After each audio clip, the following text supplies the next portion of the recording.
Hi guys, எல்லோரும் எப்படி இருக்கீங்க? இன்றைக்கி ஈவிலை வச்சு ஆங்க்லெட் ஆர் ப்ரேஸ்லெட் எப்படி வேணால் நம்ம யூஸ் பண்ணிக்கலாம். இது எப்படி மேக் பண்ணலான்னு பார்க்கலாமா? இதுக்கு நான் வந்து கிராக்கிள் பீடில் 4 mm எடுத்திருக்கேன். நெக்ஸ்ட்டு சில்வர் பால்ஸ் எடுத்திருக்கேன்.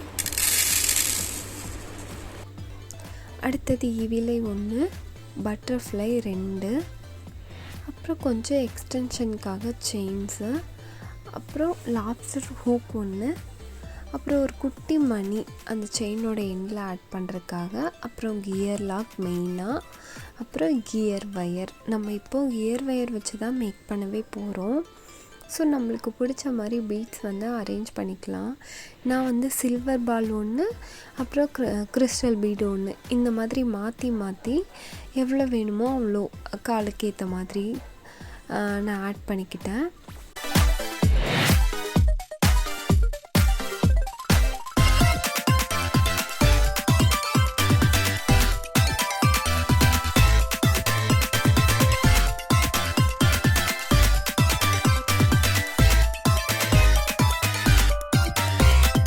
நெக்ஸ்ட்டு ஒரு பட்டர்ஃப்ளை ஆட் பண்ணிக்கிட்டு, அது கூடவே ஈவிலை 1 ஆட் பண்ணிவிட்டு, அது பக்கத்தில் இன்னொரு பட்டர்ஃப்ளை ஆட் பண்ணிக்கிறேன்.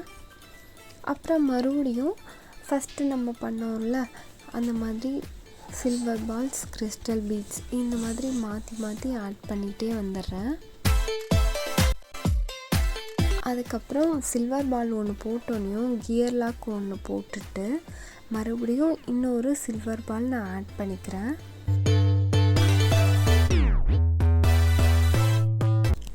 நெக்ஸ்ட்டு லாப்ஸ்டர் ஹூக்கையும் ஆட் பண்ணிவிட்டு அந்த கியர் வயரை சில்வர் பால்ஸ் அதுக்கப்புறம் கியர் லாக் இது ரெண்டுலேயும் விட்டுட்டு, நம்மளுக்கு அந்த லாப்ஸ்டர் ஹூக்கு ரொம்ப டைட் இல்லாமல் லைட்டாக லூஸ் விட்டுட்டு அந்த கியர் லாக்கை ப்ளேயர் வச்சு டைட் பண்ணிக்கலாம்.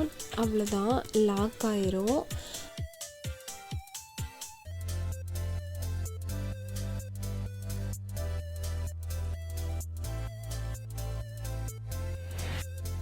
நெக்ஸ்ட் அந்த ரிமைனிங் இருக்குல்ல கியர் வயர், அதையெல்லாம் பீட்ஸ் உள்ளே விட்டுடலாம். வேண்டான்னா கொஞ்சம் அந்த கியர் வயரை விட்டுட்டு ரிமைனிங்கெல்லாம் கட் பண்ணிக்கலாம்.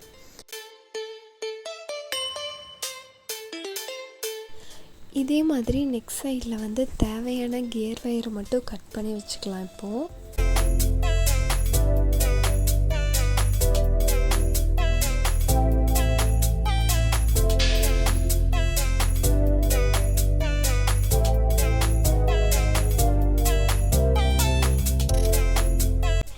இந்த சைட்லேயும் அதே மாதிரியே சில்வர் பால்ஸ்க்கு அப்புறம் ஒரு கியர் லாக் போட்டுட்டு மறுபடியும் ஒரு சில்வர் பால் போட்டுடலாம்.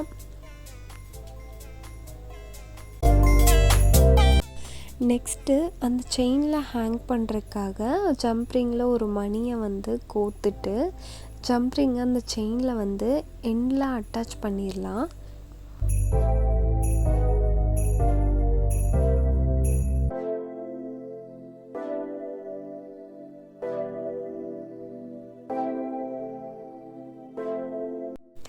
இப்போது இந்த செயினை அந்த கியர் வயரில் ஆட் பண்ணிவிட்டு